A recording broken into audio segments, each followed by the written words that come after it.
HDMI 2.1 has a ton of cool features, some of which are so important that they're heavily influencing the buying decisions of both gamers and general users alike. But as excited as you may be to run out and buy a bunch of new HDMI 2.1 gadgets, there's a major caveat that the manufacturers may not even be telling you about. It's similar to how each time there's been a new version of USB lately, they've been labeling every new USB product as USB 3.1 and later as USB 3.2, even if it doesn't support the max speeds of the new version. Pretty dumb, but unfortunately, HDMI looks like it's falling into the same trap.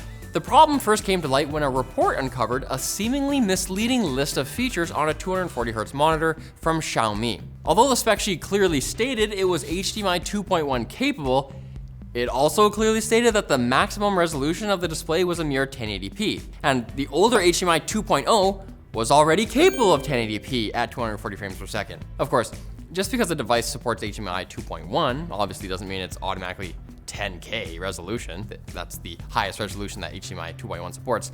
Otherwise, we'd all be stuck paying thousands of dollars for any display we wanted to buy. That's not the case. But the kicker here was that this display that was 1080p didn't support any of the new HDMI 2.1 features at all. So why was it still labeled as HDMI 2.1?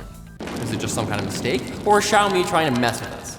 Actually, that spec sheet was completely in order according to the new stupid rules. I'm gonna tell you about them right after this message from our sponsor, Secret Lab Chairs. They're engineered to keep you incredibly comfortable for long hours at work and play. Their new Titan Evo 2022 chair keeps you feeling comfortable for longer hours with their 4-way lumbar support, ultra comfortable line of different seat material, and more. All chairs come with a 5-year extended warranty and 49-day return policy, so head to the link in the description and check out Secret Lab today. Okay, it turns out the actual issue here is that HDMI 2.1 licensing requirements now consider all of the old HDMI 2.0 features to be a subset of HDMI 2.1. In other words, the name HDMI 2.1 is replacing the name HDMI 2.0, and manufacturers, at least for now, have carte blanche to slap HDMI 2.1 on their devices, even if they're not offering anything new.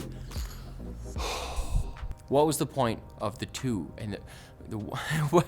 But don't worry, poor buyer that just wants a nice TV to pair with the Xbox you paid scalper level prices for, because there's also a requirement that if a product supports any of the new HDMI 2.1 features, the manufacturer has to list exactly which ones to reduce uncertainty. And I guess that's better than nothing, but again, this is the same scheme that USB is using now, and nearly every tech observer on the planet has pointed out that this is a dumb way to indicate your product's capabilities, and it just muddies the waters instead of making them clearer. And even worse, if a company wants to actually look out for its customers and just stick with HDMI 2.0 on their spec sheet, well, guess what? Manufacturers can't even get their products certified for HDMI 2.0 anymore.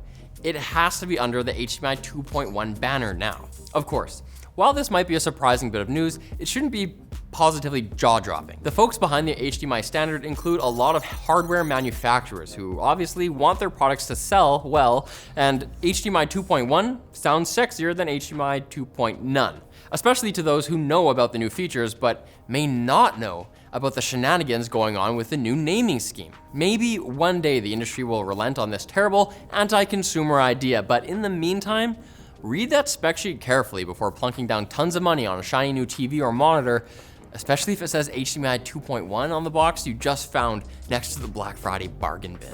So if you like this video, guys, hit like, hit subscribe, and hit us up in the comments section with your ideas for topics that we should cover in the future. Man, this one gets my blood boiling.